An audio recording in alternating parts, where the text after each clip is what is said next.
nos versos 6 e 7, mas eu quero convidar vocês para lermos 62, de 1 a 7.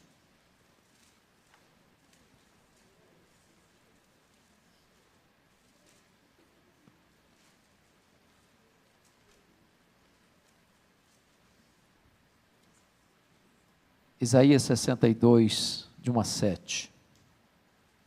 Está escrito o seguinte: por amor de Sião, me não calarei, e por amor de Jerusalém, não me aquietarei, até que saia a sua justiça como um resplendor e a sua salvação como uma tocha acesa. As nações verão a sua justiça, e todos os reis a tua glória. Serás chamada por um nome novo que a boca do Senhor designará. Serás uma coroa de glória na mão do Senhor, um diadema real na mão do teu Deus. Nunca mais te chamarão desamparada, nem a tua terra se denominará jamais desolada, mas chamar-te-ão minha delícia, e a tua terra desposada, porque o Senhor se delicia em ti, e a tua terra se desposará. Porque como o jovem desposa a donzela, assim teus filhos te desposarão a ti, como o noivo se alegra da noiva, assim de ti se alegrará o teu Deus. Agora vamos nos deter nos versos que vamos trabalhar hoje aqui, versos 6 e 7, se você tem a versão atualizada como a minha, leia comigo por favor, vamos juntos?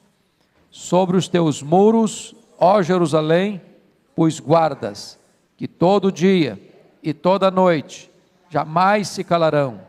Vós os que fareis lembrar do Senhor, não descanseis, nem deis a ele descanso, até que restabeleça Jerusalém e a ponha por objeto de louvor na terra. Amém. Bom, esse texto começa com promessas.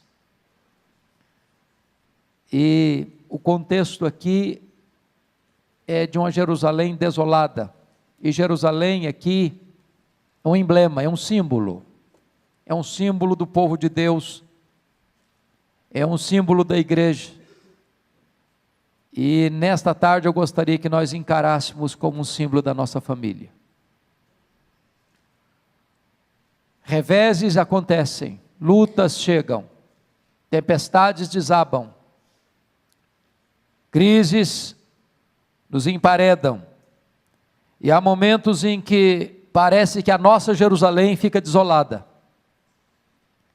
mas Deus está agora prometendo que esta terra, que esta cidade, que este povo, não vai mais ser um povo desolado, mas vai ser a delícia de Deus,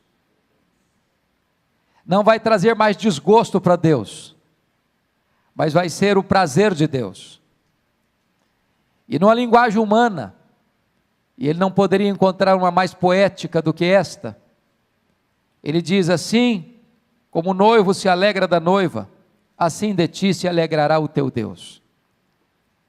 É com este amor, é com esta alegria, é com esta paixão, é com este zelo que Deus olha para você e para mim e diz: você é precioso para mim, a sua família é preciosa para mim, a sua igreja é preciosa para mim, e eu vou olhar para a sua Jerusalém agora como meu prazer, como a minha delícia, como a menina dos meus olhos. É promessa de Deus para a nossa vida. Às vezes a gente fica pensando que Deus passa perto da gente, corta a volta, prende o nariz, porque o cheiro é muito ruim, mas não é assim que Deus olha para a gente. Ele olha para você como uma pessoa olha para sua amada, um jovem olha para sua amada, para desposá-la, com toda emoção, com todo afeto, com toda doçura, com toda ternura, e Ele está dizendo para você que Ele se delicia em você, você é o prazer dEle, você é a delícia dEle, e que Ele tem restauração para a sua vida. Esse texto, depois de tratar das promessas, vai mostrar que, embora as promessas não são feitas, mas nós as obteremos por meio da oração. A restauração veio por meio da oração. E os grandes momentos de avivamento na história, na igreja, na família, vêm como resultado da oração. É quando o povo de Deus clama, é quando o povo de Deus te humilha, é quando o povo de Deus te curva, é quando o povo de Deus tem fome, tem sede, é sobre esta terra seca que Deus derrama do seu Espírito. E eu quero conclamar vocês para pensarem comigo sobre isso. Quando Deus quer fazer uma grande obra na nossa vida, na nossa casa, na nossa igreja, já dizia o teólogo clássico do avivamento, Jonathan Edwards, então Deus começa a despertar o seu povo para orar. Enquanto não há despertamento para a oração, as chuvas não chegam, as torrentes não descem, o avivamento não acontece, os milagres de Deus na nossa vida, na nossa casa, na nossa igreja, não acontecem. Foi quando Elias subiu para o cume do Carmelo que as torrentes caíram. E hoje eu gostaria que vocês olhassem comigo essa passagem bíblica, e tirasse daqui 7 lições. Eu não sei se você tem o hábito de andar com a caneta, andar com um caderninho, andar com um papel, ou se você tem agilidade no seu smartphone para anotar isto, mas eu queria compartilhar com vocês aqui 7 características de uma oração por restauração, da nossa Jerusalém, da nossa casa, da nossa igreja, da nossa vida. Como é que deve ser essa oração? E os versos 6 e 7 trazem para nós o conteúdo desta oração por restauração. Então, em primeiro lugar, anote aí, uma oração por restauração é uma oração cheia de expectativa. Olha o verso 6, sobre os teus muros, ó Jerusalém, pus guardas. As cidades naquela época eram amuralhadas, e o guarda ficava em cima, em torres, sobre os muros, para 2 finalidades. Primeiro, para alertar quando um inimigo estava chegando, para botar o povo em alerta, para convocar o povo para uma batalha, para reunir as suas forças para um grande combate. É muito importante você entender que quem ora precisa estar vigiando. Oração é guerra, oração é batalha, oração é convocação para um grande conflito espiritual. E quando você se põe de joelhos, você precisa entender isso, que há uma orquestração contra a sua vida, há uma orquestração contra a sua família, há uma orquestração contra a sua igreja, e nós devemos orar como guardas em cima de um muro, de olhos abertos, vigilantes, atentos para os perigos que nos rondam e nos cercam. Mas em segundo lugar, esse guarda, ele existia lá, ele estava lá, com essa expectativa também do socorro de Deus, da ajuda de Deus. Quando você ora, você tem que ter essa expectativa, com um guarda em cima de um muro. Lembra do profeta Abacuque? Quando a situação foi tão crítica para o seu país, e diz a Bíblia que ele se colocou sobre a torre de vigia para esperar a resposta de Deus. Essa é o desafio de Deus para você e para mim, de você orar pela sua família, nessa expectativa, de que Deus vai agir, de que Deus vem ao seu encontro, de que Deus vem em seu socorro, de que Deus vai atender o seu clamor, de que Deus vai ver suas lágrimas, de que Deus vai trazer auxílio para você na sua necessidade. É com essa expectativa, é a expectativa de Jacó, que se agarra ao Senhor, e não o larga, até receber a bênção. É a expectativa do leproso que chega para Jesus e diz: Senhor, se tu quiseres, tu podes purificar-me. É a expectativa desta oração que conecta o altar com o trono, e do trono vem como grandes e poderosas intervenções de Deus na nossa vida e na nossa história. A primeira coisa, ao orarmos por nossa família, pela nossa igreja, nós precisamos orar com grande expectativa, como um guarda em cima de um muro. Segunda coisa, oração por restauração é uma oração perseverante. Olha o verso 6 ainda, que todo dia e toda noite jamais se calarão. Então não é apenas você ter expectativa, é você perseverar. O nosso problema, na verdade, irmãs, não é começar a orar, é continuar orando. uma linguagem bem popular, dizem que nós temos muita iniciativa e pouca acabativa. Pouca acabativa. Nós perseveramos muito pouco. Nós temos dificuldade de continuar insistindo com Deus numa causa. Jesus Cristo, lá em Lucas 18, nos falou sobre a necessidade de orar sem cessar e nunca esmorecer. O apóstolo Paulo, lá em 1 Tessalonicenses 5,17, diz: orai sem cessar. Isaías está mostrando aqui para nós, que nós somos como esses guardas, que todo dia, toda noite, jamais se calam. Já pensou você, um guarda, na torre de sentinela, chegando o perigo, e ele calado? Botando em risco toda a população que estava dentro dos muros, porque não deu sinal.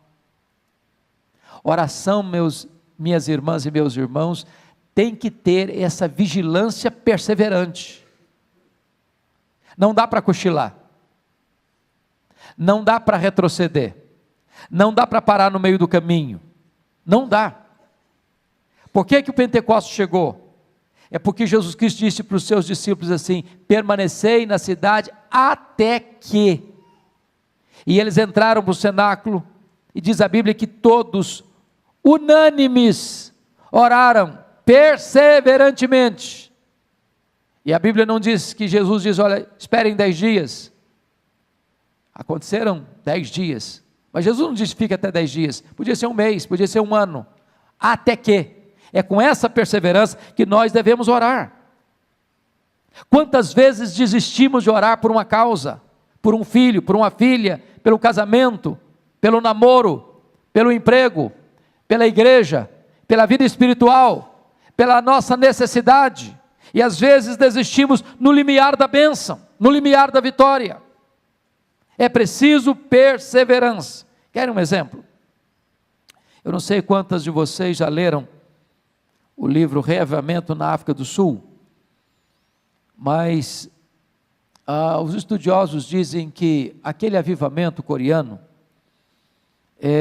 do século passado começou com a reunião de oração meio-dia. De repente, quem liderava essa reunião, depois de um mês de oração, ele chegou para os irmãos que estavam reunidos e olha, vamos parar. Nós já oramos um mês, não aconteceu nada, então nós temos uma agenda muito intensa, temos visitas para fazer, temos pessoas para assistir, temos sermões para pregar, temos trabalho para realizar, então vamos voltar à nossa atividade normal. Aí brota de dentro do grupo que estava orando já um mês, sem ver nenhum sinal do favor de Deus, não, vamos perseverar,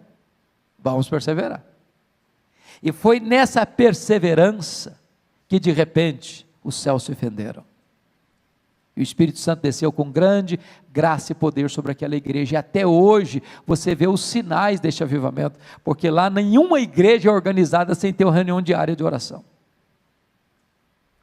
Então é preciso perseverar.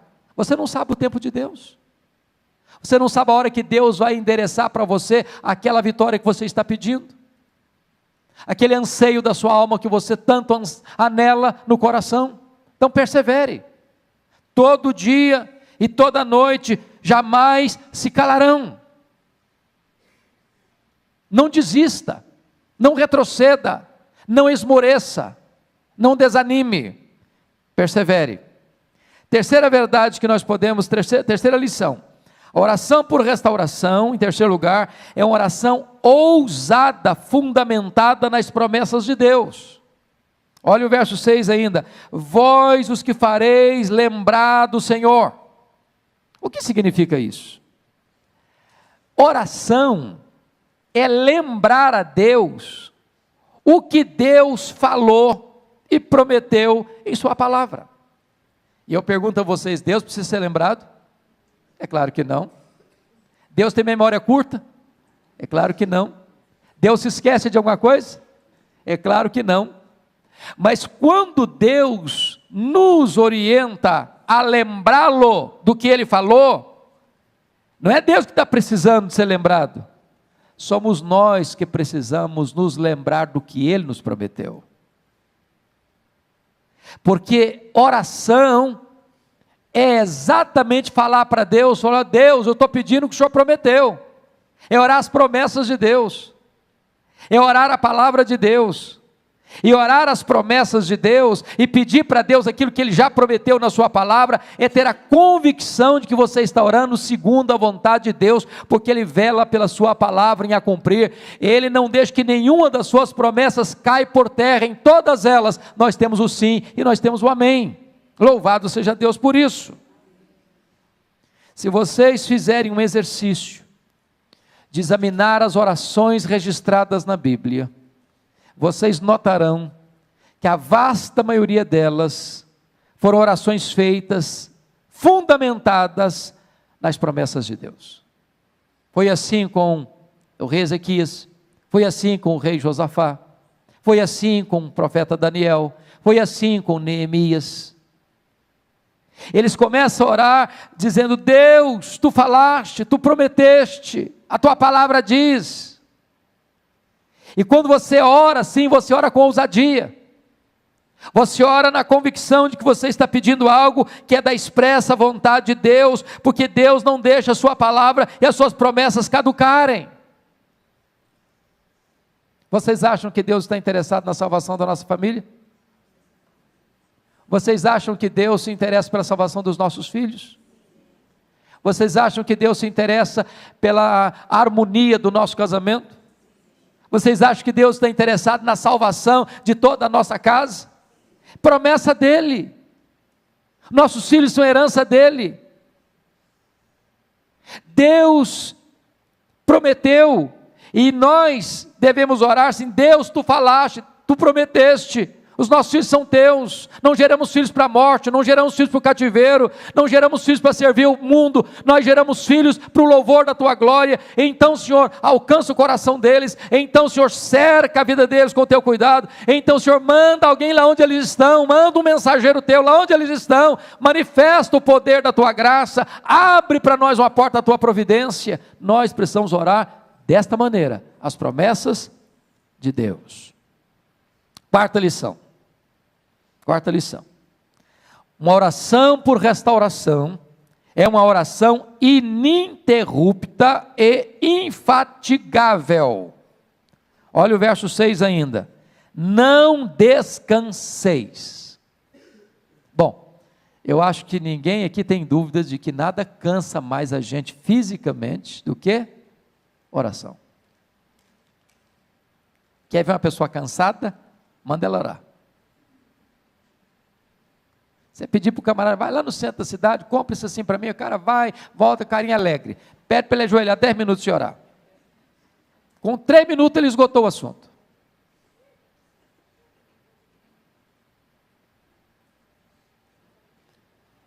Não descansei. Sabe o que significa, amadas irmãs? Oração é batalha, é guerra, produz fadiga, produz esgotamento. E o texto está dizendo o seguinte: não permita que o seu corpo seja um impedimento para você prosseguir.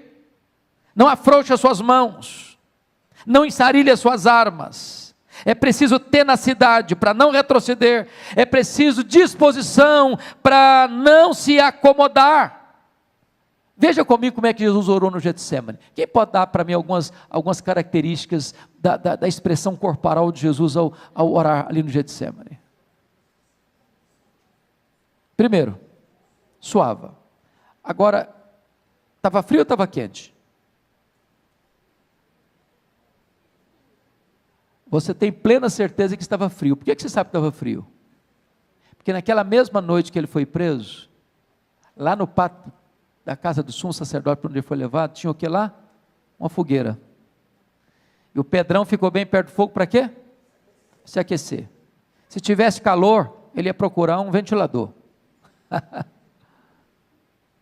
Estava frio. E ele estava suando. Segundo, ele estava chorando, convulsivamente, diz Hebreus 5,7, oferecendo forte clamor e lágrimas. Terceiro, ele estava suando sangue.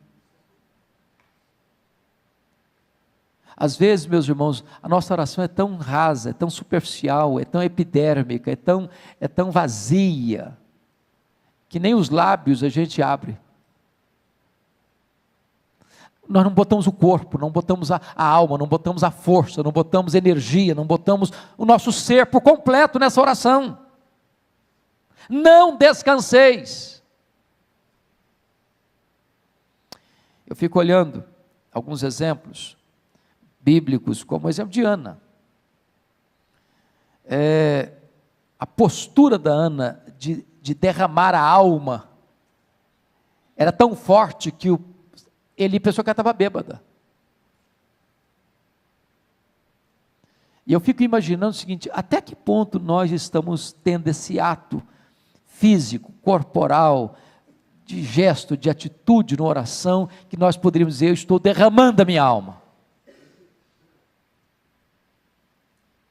Não descansar significa que você vai perseverar nessa busca, não importa quanto tempo vai levar.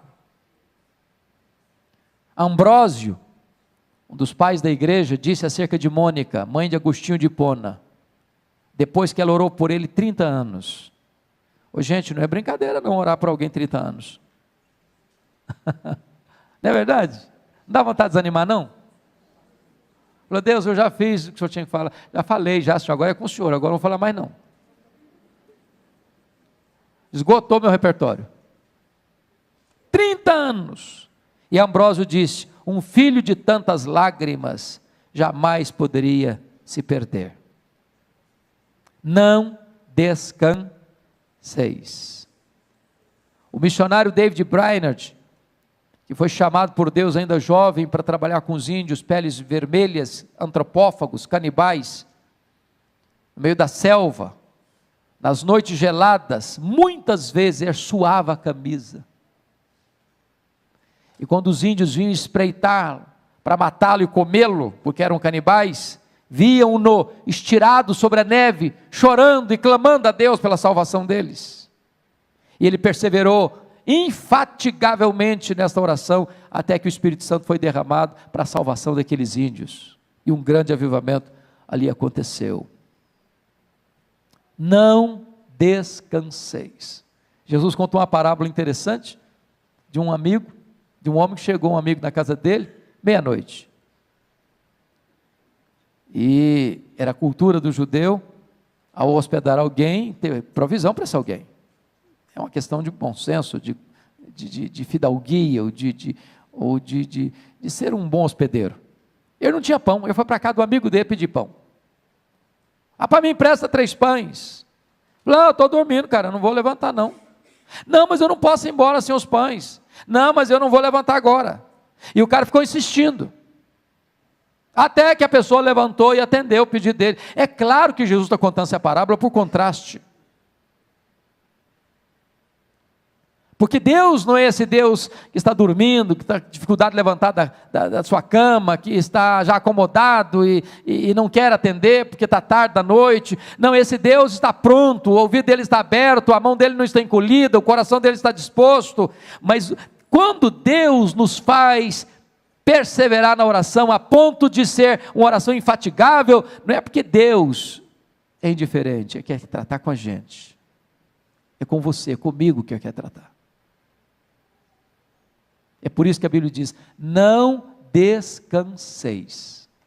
Então você não está dispensada, você não está dispensado de continuar intercedendo pela sua família, pelos seus filhos, pelo seu marido, pela sua esposa, pela sua parentela, pela sua igreja. Persevere. Não deixe a peteca cair. Não jogue a toalha, não ensarilhe as armas. Não descanseis. Quinta lição desse texto: oração por restauração. Em quinto lugar, é uma oração importuna e ousada. Olha o verso 7. Nem deis a ele, a Deus, descanso. Essa oração aqui é muito audaciosa, não é não? Você já pensou o que é que o profeta Isaías diz para os olhos? Não dê a Deus descanso não. Não deixa Deus cochilar não. Continua batendo. Lutero dizia que oração é esmurrar o céu. Jesus ensinou que orar é pedir, buscar e bater.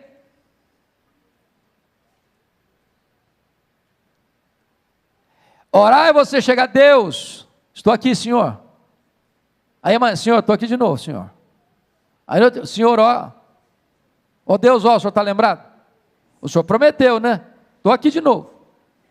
O Senhor já tem uma semana, já tem um mês, o Senhor já tem um ano, o Senhor já tem 10 anos, o Senhor tem 20 anos. Estou aqui, Senhor, ó, o Senhor prometeu, estou aqui de novo. Estou aqui outra vez. Olha eu de novo aqui. Não deis a Deus descanso. Irmãos, é claro que isso é uma linguagem humana para nós. Vocês estão percebendo? Vocês acham que Deus fica assim, incomodado? Quem lembra do filme O Todo-Poderoso? O camarada lá que tentou ser de Deus, e aí tanto pedido, ele botou atender tudo uma vezada só. Não, Deus não tem esse problema que você e eu temos de agenda cheia. Deus não fica estressado porque todo mundo está pedindo ao mesmo tempo.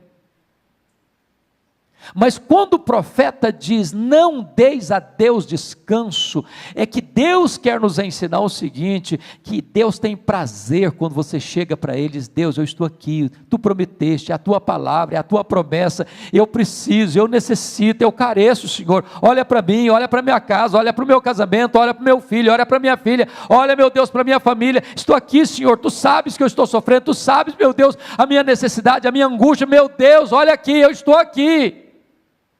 É Deus quem nos orienta a fazer isso. Não deis a Ele descanso. Lembra do Jacó? Eu acho maravilhosa a figura do Jacó. A Jacó grudou no anjo, que o anjo era o próprio Deus. Eu não te deixarei ir se tu não me abençoares. É assim que você deve orar. Lembra do Moisés, quando está orando pela nação rebelde? Senhor, perdoa esse povo, senão o Senhor risca o meu nome do livro. Ou uma coisa ou outra.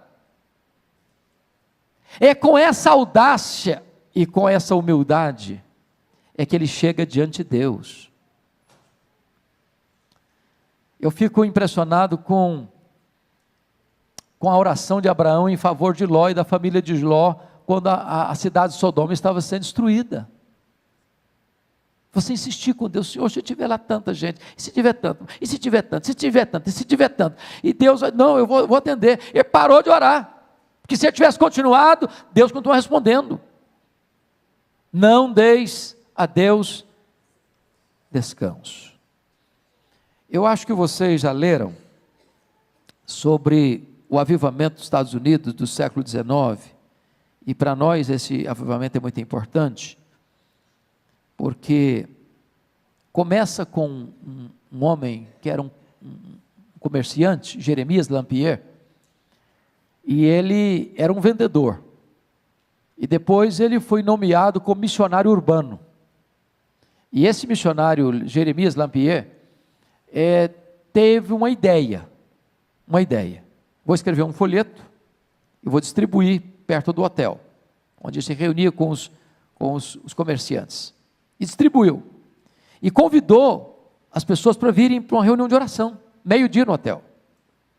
Na primeira semana vieram 40 pessoas, em 6 meses, tinham 10 mil homens de negócio orando por avivamento nos Estados Unidos.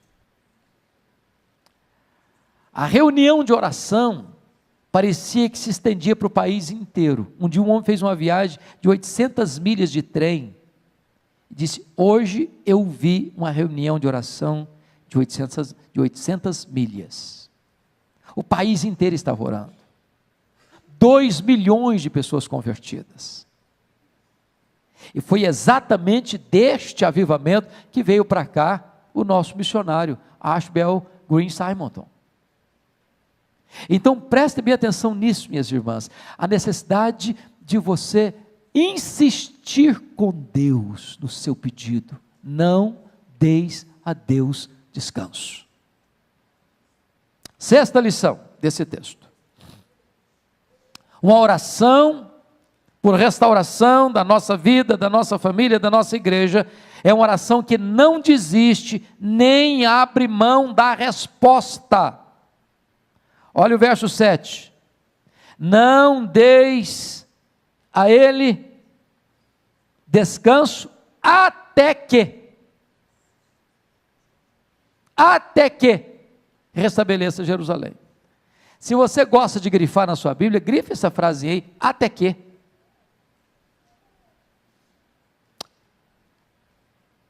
Deus disse, se você orar uma semana eu vou atender, foi isso que está escrito aí? E um mês também? E um ano? E uma década? Não. Você vai insistir com Deus, não dá descanso a Deus até quando? Até que. Então você vai orar pelo seu filho, não vai? Está orando por ele. Até quando? Até que. E pelo seu marido? Até que. Pela sua casa? Até que. Você não vai desistir. Você não tem licença para desistir. Você não tem permissão para desistir. Você não abre mão da resposta. É com essa garra, é com essa determinação, é com esse entendimento espiritual, é que nós devemos orar, minhas irmãs, meus irmãos.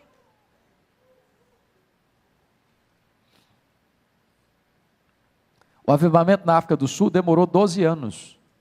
12 anos. Do dia que eles começaram a orar por avivamento, até o dia que o avivamento chegou. Mas não é assim, hoje eu oro hoje, daqui um mês eu oro de novo. Não, nem isso não.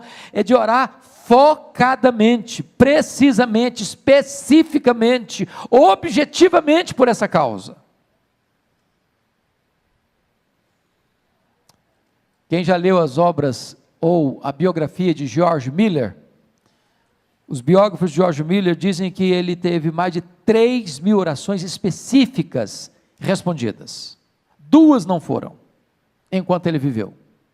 2 amigos pelos quais George Miller orou pela conversão, eles não se converteram. Um deles se converteu quando ficou sabendo que tinha morrido. O segundo se converteu no funeral. Eu não sei se você vai ver todas as suas orações respondidas em vida, mas saiba que nenhuma oração sua ficará sem resposta, ainda que você não veja. Finalmente, último lugar, 7º lugar, uma oração por restauração da nossa vida, da nossa família, da nossa igreja, é uma oração específica, por uma intervenção sobrenatural de Deus, por uma restauração gloriosa de Deus. Olha aí o versículo 7, até que restabeleça Jerusalém e a ponha por objeto de louvor na terra. Jerusalém estava desolada, e Deus prometeu de transformar aquela cidade desolada numa coroa de glória, uma diadema real. Aquela cidade que estava provocando a ira de Deus, o desgosto de Deus, seria a delícia de Deus. Em vez de Deus olhar para ela e cortar a volta dela, Deus olhava para ela como um noivo, desposava a sua amada, tendo prazer nela, contentamento nela e felicidade nela. E agora que Deus prometeu isso, Deus nos ensina a orar até que isso aconteça. Vejam vocês que Ele não está pedindo bênçãos materiais, Ele está pedindo que Deus restabeleça Jerusalém e a ponha como coroa de glória na sua mão. Ele está pedindo um reavivamento espiritual, Ele está pedindo uma restauração espiritual, Ele está pedindo um novo vigor espiritual para a cidade de Jerusalém, que é um símbolo da igreja, que é um símbolo da nossa vida, que é um símbolo da nossa família. E a pergunta que eu faço para você hoje é esta: o que é que você está pedindo para Deus, para a sua vida, para a sua família, para a sua igreja? O que é que nos encanta? Tiago diz que pedis e não recebeis. Por quê? Porque diz mal, para esbanjardes nos vossos próprios deleites. Às vezes nós pedimos para Deus, mas não sabemos pedir como convém. Às vezes nós pedimos para Deus uma pedra pensando que estamos pedindo um pão, uma cobra pensando que estamos pedindo um peixe, um escorpião pensando que estamos pedindo um ovo, o que vai nos destruir pensando que estamos pedindo o que vai nos dar vida, porque às vezes os nossos pedidos são egoístas, mas se nós estamos pedindo conforme a vontade de Deus, se nós estamos orando as promessas de Deus, se nós estamos dizendo para Deus o que Ele mesmo nos disse em sua palavra, se nós estamos querendo de fato uma restauração para a nossa vida e para a nossa família e para os nossos filhos e para a nossa igreja, podem ter certeza que não cairá esta oração em ouvidos moucos, porque os ouvidos de Deus não estão surdos, estas mãos não estarão encolhidas para nos estender e nos dar a resposta, porque o braço de Deus está estendido, porque Ele tem pressa e tem prazer em atender aos seus filhos, Ele conhece as nossas necessidades, mesmo antes de nós as proferirmos, e Ele é rico em graça, rico em misericórdia, tem prazer em perdoar, tem prazer em restaurar, tem prazer em abençoar o seu povo. Eu queria orar com vocês hoje, orar pela nossa casa, orar pela nossa família. Nenhum de nós aqui, certamente pode dizer, não, estou tão bem, como a igreja de Laodiceia, que não preciso de nada, estou rico e abastado. No próprio momento que a gente pensar isso, é porque nós já estamos numa situação muito crítica. Todos nós estamos precisando, todos nós estamos precisando. Todos nós queremos mais de Deus na nossa casa, mais de Deus na nossa casa. A nossa casa não precisa tanto de mais coisas, precisa mais de Deus, mais de Deus. Então eu gostaria que nós orássemos nesse sentido. Se você quer colocar uma causa específica hoje, não uma causa genérica, mas específica, eu quero hoje orar pelo meu marido, quero hoje orar pelo meu noivo, quero hoje orar pela minha esposa, quero hoje orar pelo meu filho, a minha filha, eu quero hoje orar por um reavivamento dentro da minha casa, por uma restauração espiritual dentro do meu lar, por uma libertação dentro da minha família, por uma cura dentro da minha família. Nós vamos colocar esta causa nas mãos de Deus, crendo que Deus é poderoso para fazer infinitamente mais. Então, se você deseja fazer isso, onde você está, fique em pé e nós vamos orar.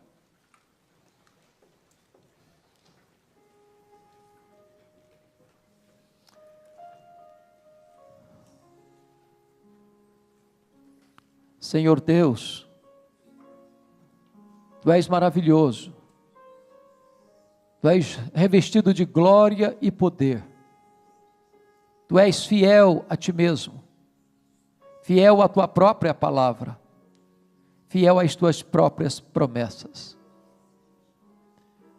Nós estamos aqui cheios de esperança, porque a esperança que temos não emana de nós mesmos, não procede do braço da carne. A esperança que nutrimos na alma emana da Tua própria palavra, palavra viva, palavra poderosa, palavra que não pode falhar. Nós não estamos endereçando a nossa oração a um ídolo mudo, a um Deus pagão. Nós estamos nos dirigindo a Ti, Deus, Criador dos céus e da terra, aquele que tem o controle da história nas mãos, aquele que olha do céu e contempla o povo a quem Tu amaste desde a eternidade. Glória ao Teu nome, porque nós fomos amados, atraídos por Ti, transformados por Tua graça. E hoje, nesta tarde, o que nós pedimos é restauração, é um reavivamento para a nossa alma, um reavivamento para o nosso coração, para a nossa família, para a nossa casa, a nossa família, Senhor. Meu Deus, vá ao encontro do marido, vá ao encontro da esposa, vá ao encontro do filho, da filha, vá ao encontro do pai, da mãe, em nome de Jesus, vá ao encontro do irmão, da irmã, do tio, da tia, do avô, da avó, traz salvação para a nossa família, Senhor.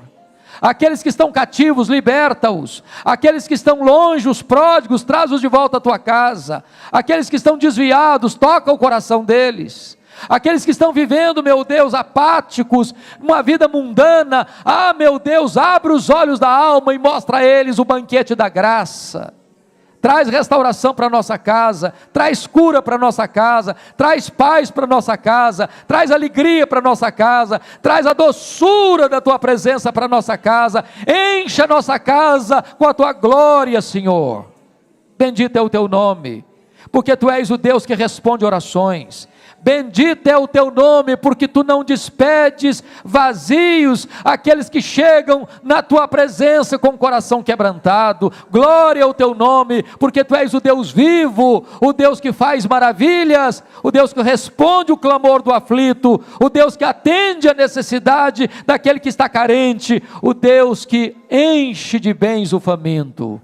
Louvado seja o Teu nome, por esta gloriosa e bendita hora de oração. Glória ao Teu nome, pelas pessoas que vieram a esta tarde aqui buscar a Tua face, que ao voltarmos para casa, Senhor, voltemos como Ana um dia voltou, com brilho no rosto, com a promessa da vitória nas mãos. Louvado seja o Teu nome, em nome de Jesus, aleluia, amém, amém, louvado seja Deus.